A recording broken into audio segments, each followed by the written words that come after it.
And so for those of you that are counting, I want to welcome you to our 59th online gathering for congregational leaders across the country. This time is called Being Church, and it's sponsored by ELCA's coaching ministry. I'm Jill Beverlin. I'm the National Coordinator of Coaching for the ELCA, and I'm one of your facilitators today.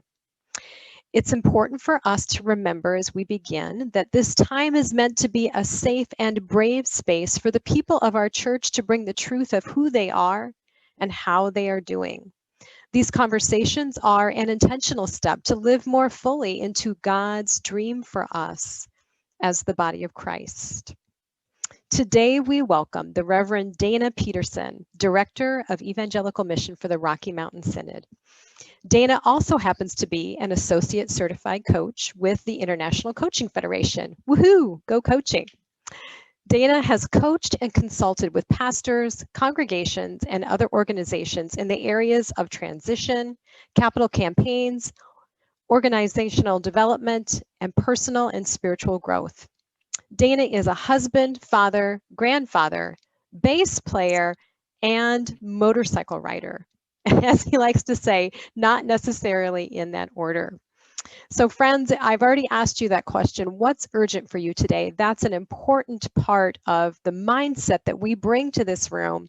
If 2020 and the beginning of 2021 has taught us anything, it's we have to start prioritizing and actually being in triage of what we're going to handle next. And Dana's here to share with us about an important tool that we can use. So Dana, welcome to our speaking space. We're so happy to have you with us today. Thanks, Jill. It's really it's my pleasure to be with you. It's great to join you, and it's wonderful to be asked to talk about this the whole question of time and energy management in terms of urgency and importance. I don't know if it is your the practice of the group to open with prayer, but I would sure like to. So the Lord be with you. Holy and gracious God, I thank you for this day. I thank you for the opportunity to gather together with this group of coaches and leaders in our churches. And we ask your presence at this time. We pray that the joy of resurrection doesn't fade in our lives, but continues to hold us in hope, even in the midst of all the challenges and the difficulties surrounding us in this time. We ask your blessing on our conversation today, and pray that you would walk with us as we consider these ideas. We ask it all in Jesus' name. Amen. All right. Well, I shall share my screen. Let's see what we got here.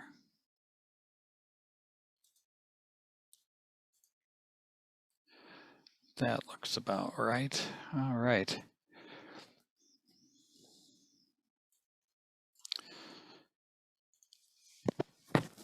There we go.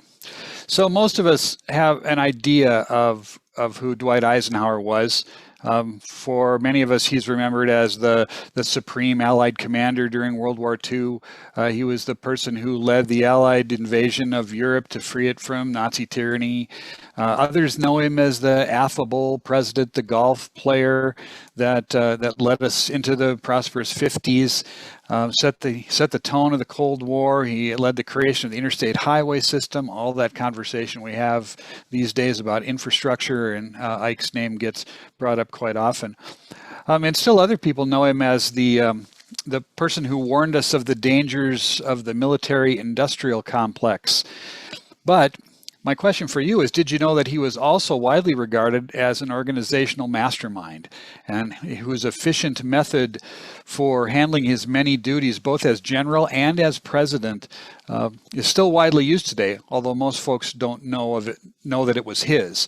It was Ike who helped us think about this difference, the difference between the urgent and the important, and who gave us the Eisenhower Matrix. He's the one who, when we talk about the tyranny of the urgent, that phrase that rings in many of our ears, he's the one that brought it to us.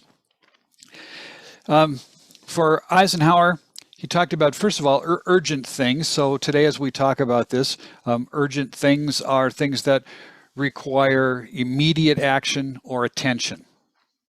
So we can understand urgency by thinking about that question. Well, does this require immediate action or attention? That's the top part of the matrix.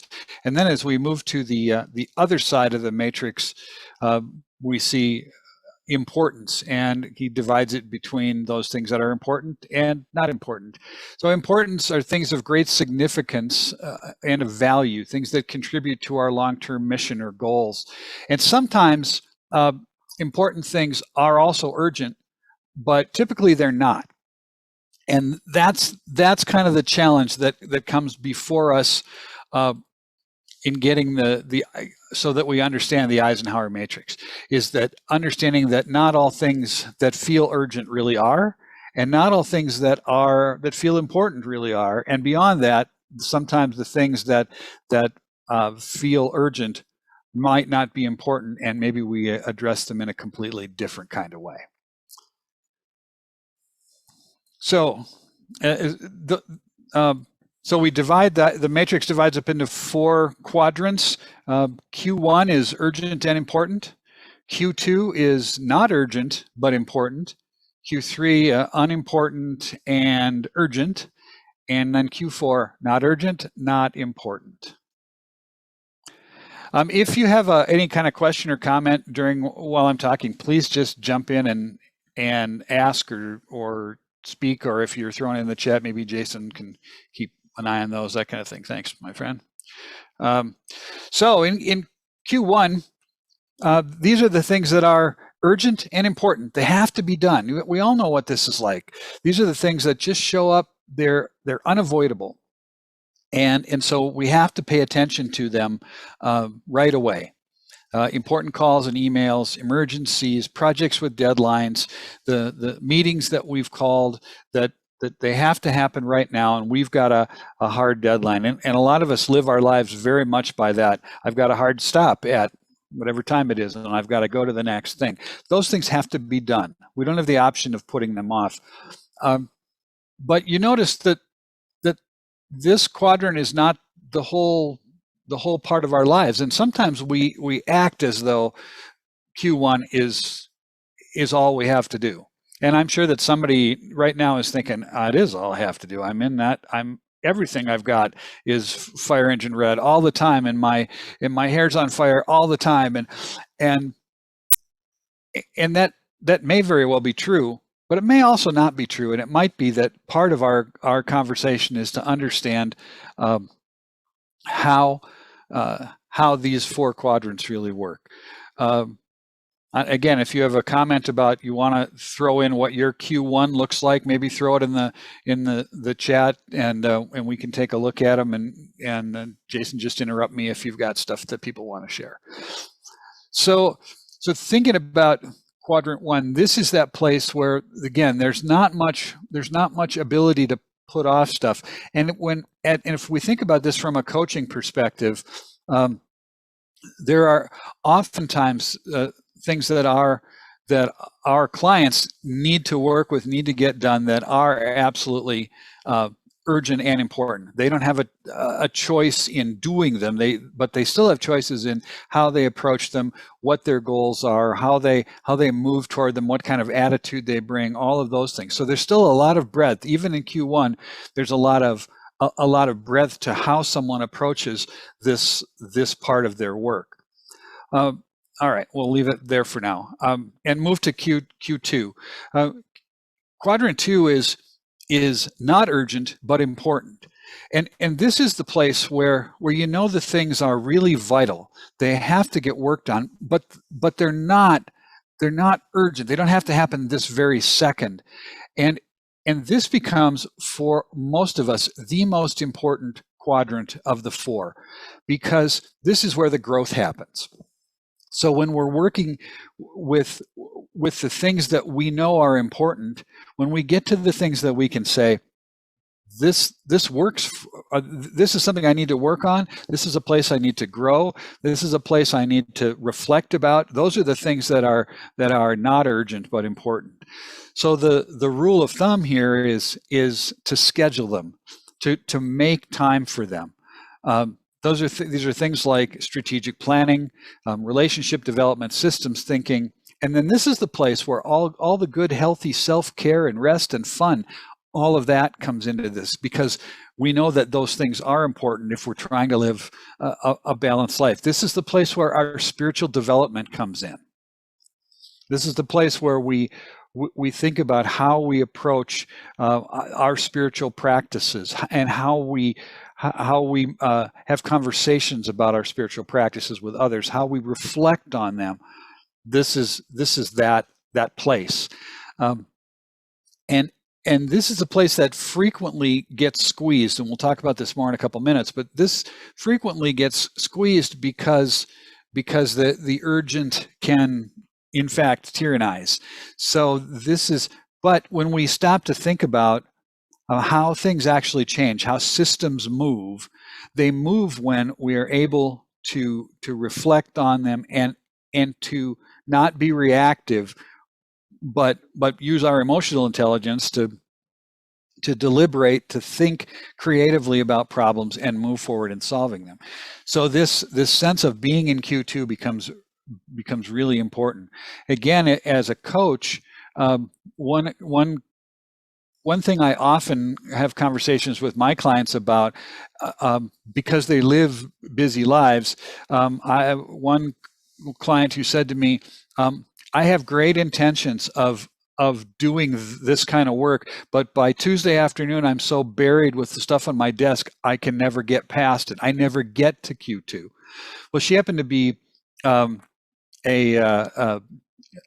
chief operating officer of a nonprofit healthcare provider, and so she decided that because she knew she needed to add Q2 time, that she took a certain part of her week, a certain afternoon or a certain morning, usually morning worked better for her, and scheduled it at home. Didn't come into the office, and scheduled it simply for Q2 time.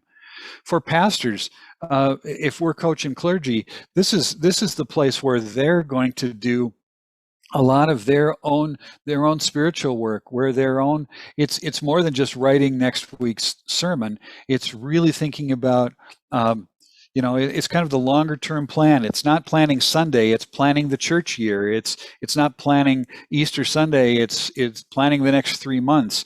That's where this starts to happen. And in the more time that people are able to spend in Q2 and doing that kind of work, the fewer times those same kinds of tasks will present as Q1, where somebody's hair is on fire and you just got to go fix it right now. So this is a place where we want to think about spending more time. Now, when we move to the other side, the bottom half of the matrix, we go to things that are urgent, but really not important. And these are the things that have the illusion of being important. Somebody else feels that this is really important, and so they're putting pressure on you to do their thing in your time frame. These are interruptions by colleagues, they're other people's expectations, and there's certain kinds of emails and phone calls. Now, it's true that some emails and phone calls belong up in Q1, right? We have to deal with them. But then there are other things that we can say, not right this minute. And so these are things that we either delegate or avoid. We don't want to get sucked into this place where Q3 takes up all our time.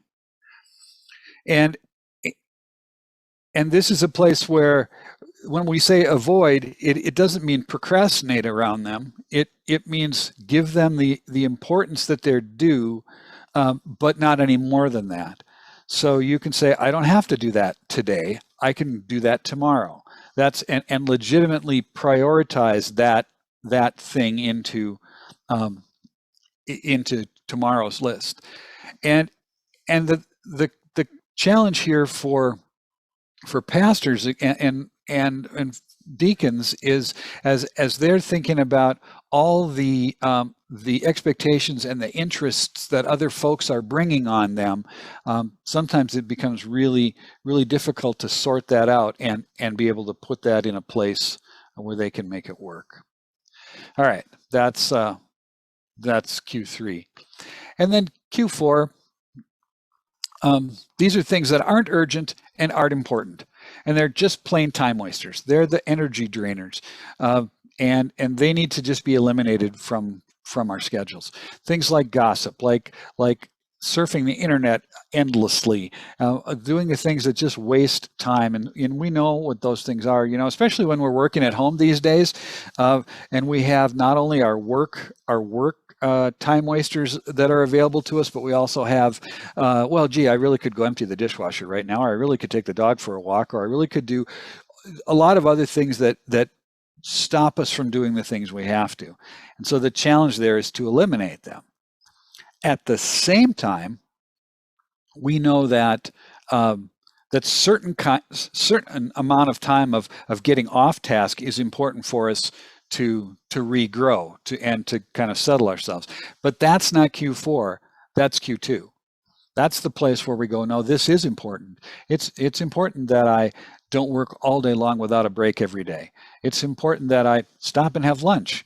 How many of us have changed that when we're working at our desks at home all the time? Is it's easy to bring the sandwich to the desk or not even have one and just keep kind of going.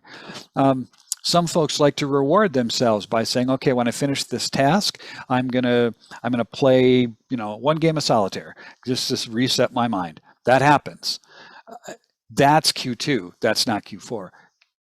But you can see how one can slide into the other, right? Where you kind of just get lulled into the, I guess I'll just spend another 45 minutes doing whatever the thing is, watching the news and telling myself that I have to keep up on today's events, when really you could have gotten that done quickly and then moved on. So that's part of the challenge. All right, those are the four. Questions, comments? I see there's some stuff in the chat. People are just commenting. You're good. Okay. Yeah, people are resonating, Dana, with what you're saying. And I frankly am stuck on Cece's comment about the rabbit hole. And I'm thinking about how many times I get paralyzed in one of these other quadrants. And that happens because we aren't engaging in enough self-care, or so on and so forth. Yep. And good point about needing Q4 time for your own sanity. And I think that for me, by definition, when I think about that, I think of, if I need it for my sanity, it's Q2. By definition, it's because that's one of the things that happens in Q2 is our self-care. So that's really a good insight. And I would just say, let's just tweak it for a little bit. So thank you for all of these comments. Yeah, and good point. Jason said we've been conditioned to believe many Q2 things are Q4, and that's really true. That's the whole thing about finding balance in one's life, and not and not believing that action is always necessary. When we learn, I mean, we've all heard the cliche, that we're human beings, not human doings, but we don't always approach our lives that way, because sometimes we in our heads think that action equals importance, and that's one of those tyrannies of the urgent. So, yeah. So these are, there's a difference between self-care and doom scrolling. Yeah, very well. Well put. Now, okay, so Q2 seemed to cover most of the first year of COVID, difficult to plan and get much of anything. Yeah, good point. So let's talk about what our lives often get to look like, and how schedules often dominate. I think more of our lives, instead of looking like this screen now, I think they look more like this, right? Where we just feel like we are inundated with stuff that's urgent, that we can't go without doing. It has to happen, and it has to happen now, and we don't feel like we have a choice, and so we have this sense that that is the tyranny of the urgent there, and the piece is that when what happens is we add to this Q1 issue, we add other people's feelings of what's their Q1. So their thing is very important to them, and legitimately so. Legitimately so, that their thing is their thing, and so they come and say, I need you to take care of my thing, and I need you to do it right now. We've all gone through that in our own primary jobs as coaches. We see it all the time when clients are trying to sort out what they know they have to get at and what somebody else is pushing them toward. And sometimes it's the boss, and then it probably moves into Q1. Jill never says that to me. I'm sure not. I'm sure that isn't how she rolls at all, Jason. I'm sure. And so when we get to this place, we're spending. This is total tyranny of the urgent. We are absolutely inundated with stuff that we feel has to get done, and we never get to the pieces of life that are actually going to move us forward in all areas of our lives. So when we redial,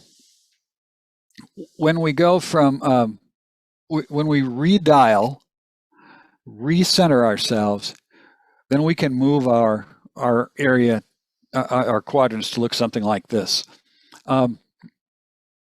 So now we still have to spend time in what's in Q1. Have to, can't avoid it, got to do it. It's just part of our lives. We have to spend time in Q1. But now we begin to manage it a little bit, and now we've drawn a strong line between what's urgent and important and what's urgent and unimportant, and we can begin to say that's Q3. A quick story about that. I've got a good friend who's a small business owner, and she has a small staff. She actually runs a therapy practice, and when I was working with her, she was unable to distinguish between Q1 and Q3, because if it was urgent, by definition it was important. And so this move was really hard for her to make, and so we spent a number of conversations trying to suss out when is it important and when isn't it important, and how do you make decisions about what's important. And so again, is it from a coaching perspective, if you use this with a client and begin to ask them about how they make decisions about what's important and what's not important, and when you hear the answer, to be able to piece that apart a little bit and be able to get at some motivations, and then ask folks how they feel about the what they're motivated about, and if they aren't happy with it, ask them ask what the avenues for change are there, and all those good coaching questions that we know how to ask, to get folks to move out of that and to begin to think about spending more time in Q2. All right, so that's a bit of that's kind of the presentation piece. I'm really interested to catch up on some comments, and some of you that have thrown things into the chat, that if you want to say more, I'd really love to hear what you have to say as well. So jump in.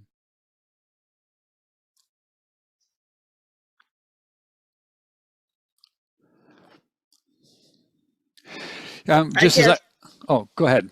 Sorry, Dana. Thanks, I was just going to say, I have one of my colleagues who's here with it, and our issue is that sometimes things are just put upon our plate that are considered urgent by other people, and because it's in a professional capacity, we need some skill set in being able to negotiate that and to explain to them why you can't just do that, and how that's unhelpful and harmful to me trying to get my original mission and my mental health.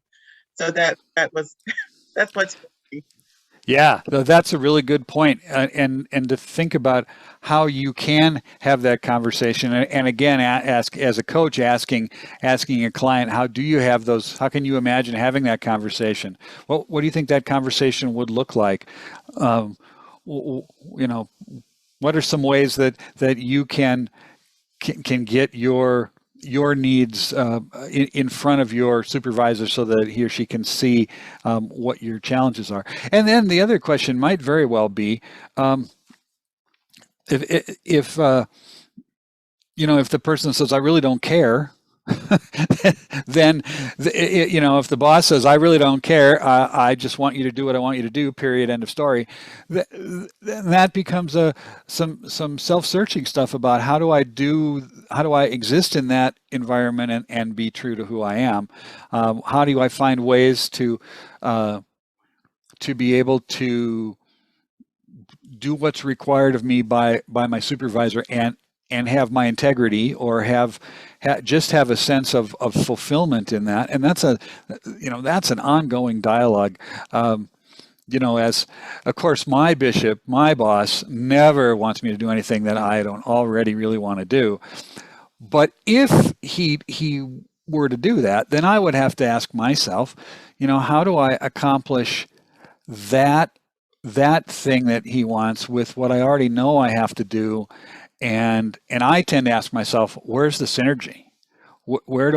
How do I get, my bishop is a great idea person. So he's got 4 ideas, and then it's like, here, I have 4 great ideas, go do these. And then he'll have 4 great ones tomorrow.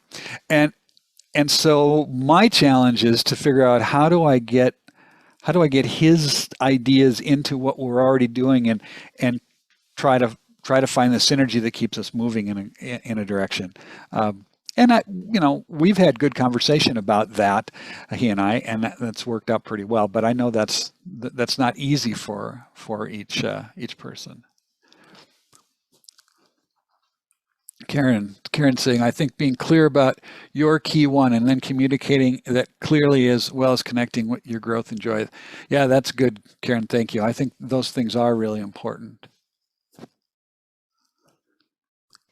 Yeah, Dana, I'm just hearing what you're saying, and to really build on what Cece shared, it just really makes me think about as we look at, we each have different ministries that we oversee, and as I think about coaching ministry and inviting others into that work, how am I inviting colleagues in that also in a manner that honors this matrix? So I know that for me personally today, this awareness is going to restructure how I have some of those conversations. And it makes me wonder for each of us, just knowing that field of influence that we have, how does this knowledge change how we are going to choose to interact with those around us, that hopefully empowers others to make these same healthy decisions? Because at the end of the day, it's about being healthy. And on a spiritual level, it's about really discerning, what does Spirit need for me to work on first? And oh goodness, when I slow down enough to have that kind of conversation, and Pastor Kay and I have done a lot of spiritual work together, and just, she's been my partner in helping me figure out what is Spirit saying. And sometimes your hair is so on fire, you're not even going anywhere near that question. All of that is very true.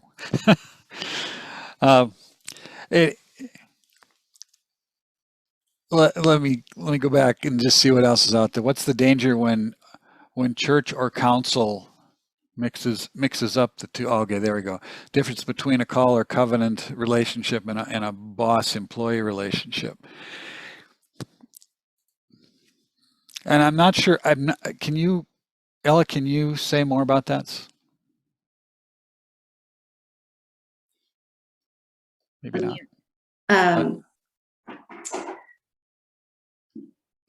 Well, it seems like when the council operates from a sense of what they feel is Q1, they feel is urgent, but particularly because I'm serving 2 churches and 2 denominations, that is not necessarily what's urgent for me at that point. And if I make their urgent always urgent, then I'm not doing a good ministry to both churches. And it also it leaves out the Holy Spirit, you know. If you don't feel like you are operating in covenant with God and in covenant with them, and they feel that it's their responsibility to kind of make demands that are frankly unreasonable. So. Yeah, that's a great question, and that is a complicated set of dynamics to be in. That's for sure. One of the things for me, that's been helpful to me in my world is to try to be clear about what's the Q1. Even if I haven't said, well, this is Q1 stuff, to be clear about what's important and urgent in my particular situation, and make sure that I'm clear with that with others I have to work with. And you know, we've all had to do that, to say, you know, I don't have time for that right now this week. And we have different choices of how we say those things. We either build relationships, or we kind of chip them if we don't say that in a way that is helpful to build. I want to work on that with you, but I don't have the bandwidth this week. And there's some things that where we can clearly say, we need to have a talk about what you want me to really do, and to clarify those expectations. That's always helpful. Question in the chat I just saw. So one, the question about where to go, because I thought it was good. I want to find it. Using the blank matrix. Yeah, not only can you do this just yourself, but if you like resources, if you go to like urgent, important on Google, you'll find I'm sure I know for a fact that people are selling little sheets of paper that have this grid on them, and you could do it every day. It takes, if you're at all good with your computer, you can do it yourself pretty fast, or just do it on a notebook. Just make yourself that list each week. I've had a number of coaching clients over the years do that exact thing. I've got one particular synodical staff person that I'm working with right now who decided that that person's job description is 2 miles wide, and trying to figure out which of all the things have to happen when. This was really important to that person, because they were everything got mushed into Q1. Their whole life was Q1, and it was making them crazy. And of course, then they weren't getting stuff done, and they weren't getting some legitimate Q1 stuff done, because when you make everything Q1, then really nothing is Q1, and so they weren't doing a good thinking job about prioritizing their time and energy. Dana, the question that has helped me gain perspective, this is Carol Schultz, is what are the consequences if I don't do this now? And sometimes that tells me, okay, I've got to do it now. And sometimes it tells me, oh, I can wait a day or two. It's, right. You know, it's important, but nothing crashes and burns if I don't do it today. Yeah, thanks, Carol. That is a good question, and that helps you see right away what the urgency level really is, and if you are able to say, no, that's not urgent today. It might be urgent another day, but it's not urgent today. I can manage that. I think the other piece is that one of the learnings that came out of this for me is that the Q2 time, I only had one job where built into my job was time to think. Like, it was legitimately, I could be sitting in my chair in my desk thinking about the future, because part of my job was to develop new programs into the future, to look at the future of the organization I was working for. And so part of my responsibility was to look out there, and it struck me how that having that time for me just changed a lot of my ability to get other things done. Because for me, that is generative time. That's energizing time to be able to get out in front. I'm future oriented, to get out in front of the problem and be able to imagine what that solution might look like, to get some sense of vision of where we were going. All of those things were really life-giving to me. And you may find the same thing to be true, that or it may be that there's something else in Q2, like you might be the relational monster, the person that's just really digs getting into deep relationship with those people that are important in your life and ministry. And if you don't spend good time in that, the rest of your ministry will suffer. We get pulled around by tasks all the time, and to be able to and I think this will be a challenge for our bishop's office staff as we look at the next 3 years. How do we as a staff look at how do we do Q2 time, so that our relationship development and our system thinking doesn't get overrun by the urgent, or by sometimes the other thing that I will see sometimes with people I work with in Q3 is the some folks are just absorbed by minutia. And that minutia becomes evidence to them of job performance. If they're handling the little teeny weeny details, then therefore they're absolutely doing things well. Obviously, when I say that, I'm less wired that way. I'll own that. But I think that becomes a Q3 thing where trying to deal with somebody else's understanding of the minutia of their job and how important it is can make it more difficult to understand what's really urgent and important in your own work. I'm reading the chat again.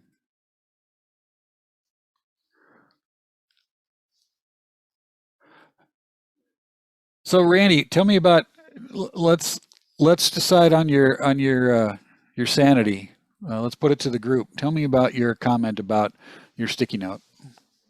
Well, I usually start my week, first thing Monday. I take Fridays off. First thing Monday morning, before I even come to the office, I'll kind of lay out kind of what my diagram is for the week, and kind of here's the things that really need to get done soon and that are important and urgent, and some things that could be put off till, if I have time, then those get put on the next week's schedule. But then each day when I come in, I kind of create almost a kind of a new list of urgent and important. But, that's a legitimate question I'm asking, is like, am I like out of my mind? Is it kind of overly anxious about getting to what's really important? Yeah. So do you feel like when you look back at what you've accomplished at the end of some period of time, do you look back and say, my week blew up, or do you go look back and there it is. It's right there. So yeah, I crossed it up. So it feels like an accomplishment to get things crossed off the list. There's a frustration with when you were talking about getting out ahead and looking toward the future. I think I get stuck in that detail or that minutia of accomplishing all these tasks, but I find most grace and breath when I'm out in front. And the only way I can do that is kind of cross these things off the list. Sure. That's your J jumping out there, it sounds like. Yeah. Yeah, you probably put things on your list just so you can check them off your list, right? Maybe. A lot of J's do that. In fact, yeah, a lot of us do that just to tell ourselves we did it, right? That's great. Thank you. Honestly, I certainly don't think you're out of your mind. I think laying out a good schedule in front of you and rewarding yourself for accomplishing something, like that's pretty healthy. And then the dialogue between what's urgent and not urgent. I find that's an ongoing thing. Like it's never a clear boundary. Something that was urgent or that wasn't urgent yesterday may be urgent today, and that's how our lives change. And I think, yeah. So no, I don't think you're out of your mind, and I don't think you're stuck in either of those places. I think, again, in your question is, do you feel like you're being reactive, or do you feel like you're being proactive in how you lay out your time and energy? Proactive. If you feel like, yeah, then I think you're probably in a pretty good groove. It's when we feel like that to-do list rules us instead of the other way around, that's when we've flipped into a kind of an unhealthy approach to it. Okay, thank you.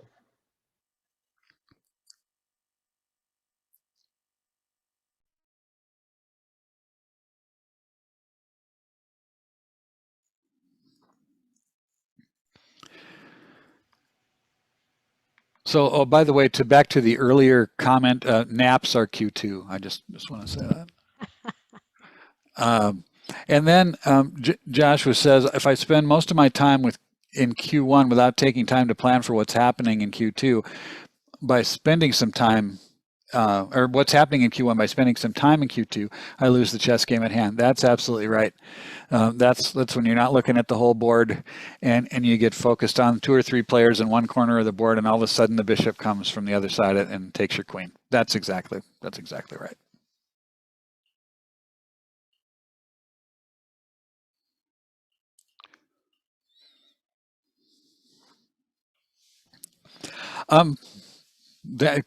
Jill, that's probably what I have to say. So if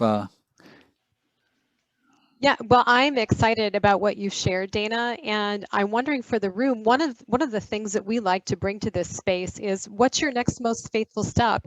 Some of you have been very bold and have already put that in the chat area.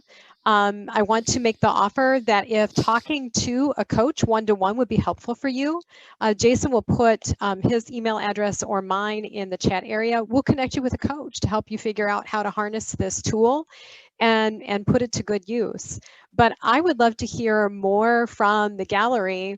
What are your intended next steps, either with your own scheduling and visioning for yourself, or how will this impact how you relate to others that you work with and live with? I'd love to hear your story about how this conversation has changed that for you.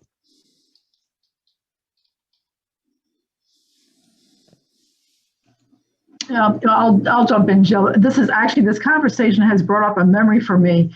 Well, probably at least 15 years ago, I had a business trip to Japan, and the culture there in this information technology shop, programmers, a whole room full of programmers, they were not allowed to have any self-reflection time. They couldn't sit there at their desk with their eyes closed and envisioning something new, because the bosses were watching everybody. So culturally, they had to be on, they had to look like they were working the whole time. And I was just wondering then how many of us fall into that trap of others' expectations of us.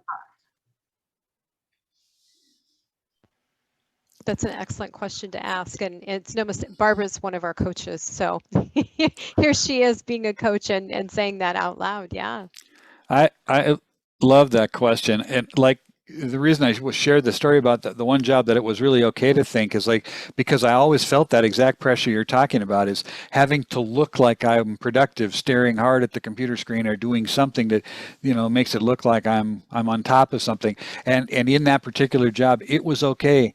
Like the boss, if the boss walks in and I'm sitting with my feet back and on my desk and my eyes closed, I better not be snoring, but to be having that, like, to be really doing that reflective time was okay. And that's such a great culture thing to be able to bring into our own work cultures, is it's okay to think, it's okay to reflect, it's okay to one pastor I worked with, a colleague of mine, he used to talk about, he was a brooder, and he said, I like to brood over things, and he had a book over his shoulder in his bookshelf called Creative Brooding, and no book title could ever fit him better than that, because that's what he would do. He would do creative brooding, and that freedom, that's good Q2 time, and that makes us more productive. But it's a cultural challenge most of us face in very action-oriented work environments.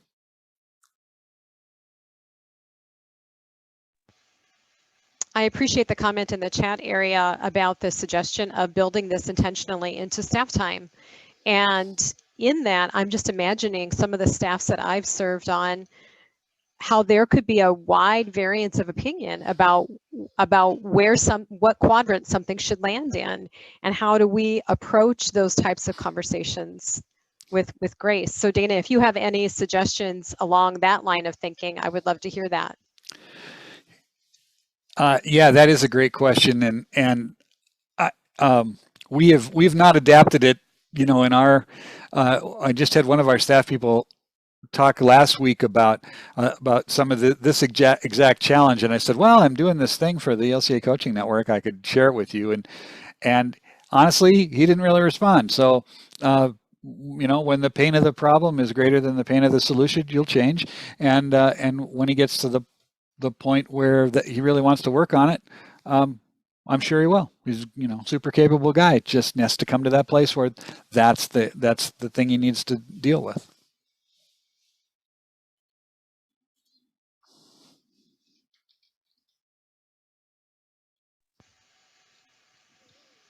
How about some of the rest of you? What are your intended steps?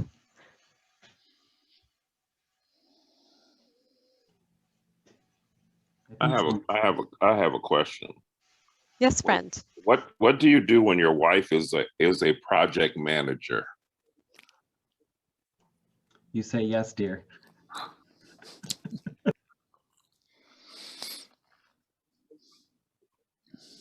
I mean, you talk about clashing with this Q1, Q2, Q3, Q4 thing, or on the other hand, or your council president is an administrator in the hospital, and again, they're bringing that same business model to the church, where you're thinking of you're looking at the big picture, but I mean, people think you should be looking at the now and not the totality of things. Anyway, that's the kind of just some musing out loud.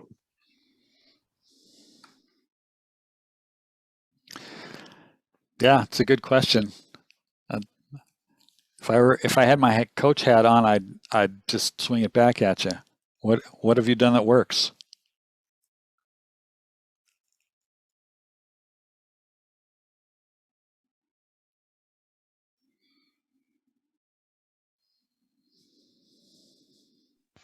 I think that Larry's question is surfacing just another dynamic that's at play and that influences all of this, and that is that respect that we each are built differently.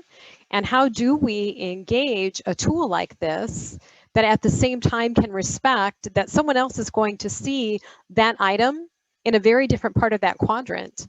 And so having some sort of agreement of not to overuse that phrase, stay in your lane, but there are some things that are yours and some things that are the other person's. And then when there are those things that cross into that territory, that center line, so to speak, then having to negotiate that conversation in a way that respects the various perspectives. Larry, I have no idea how helpful that is for you. I'm married to a computer programmer, so thankfully, I'm not a computer. So. I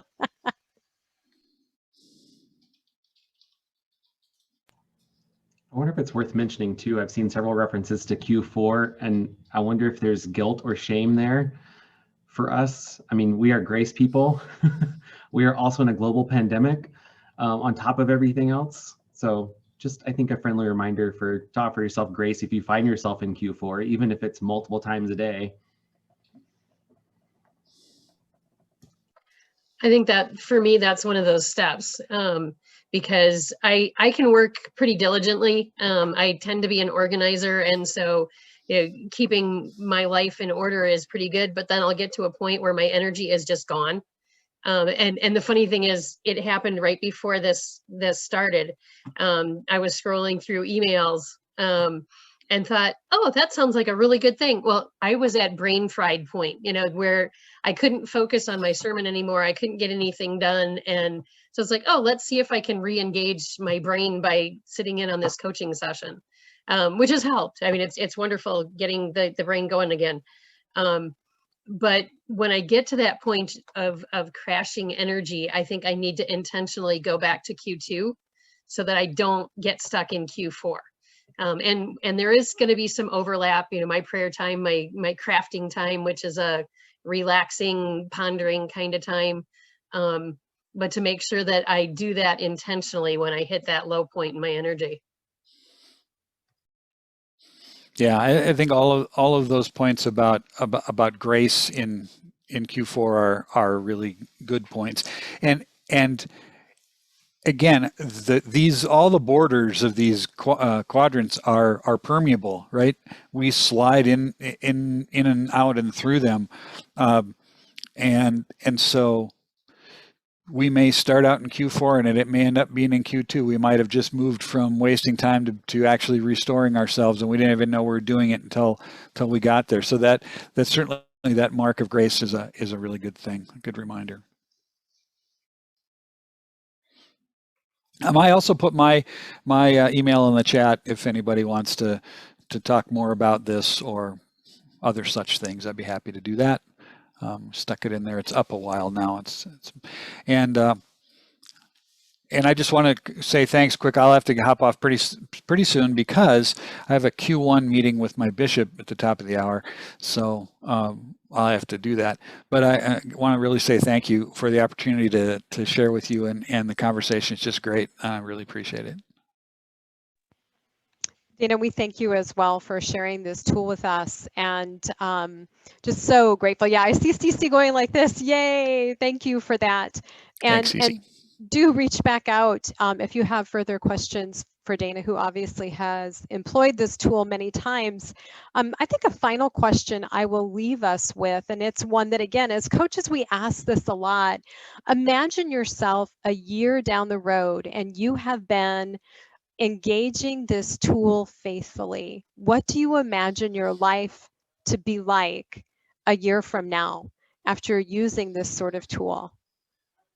I would love to hear from a few of you. Just unmute and share. How do you know that you've succeeded? How will you know, this has made a significant difference?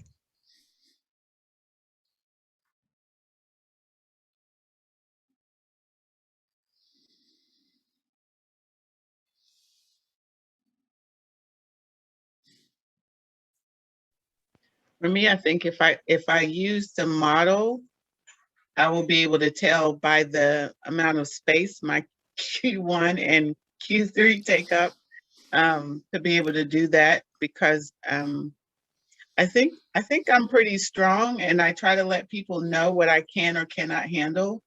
But not only here in the Synod, so I work with the church-wide organization as well, who will put things on my calendar without asking or telling or just expecting. And so I think if I do this well and I use my coaching tools to be able to help them to understand, I think when I look at it next year, it won't be so dominated by one particular quadrant, or I at least will be paying more attention to know when I need to address a quadrant out of control. Excellent. Thank you, Cece. How about someone else? I've seen some things fly into the chat.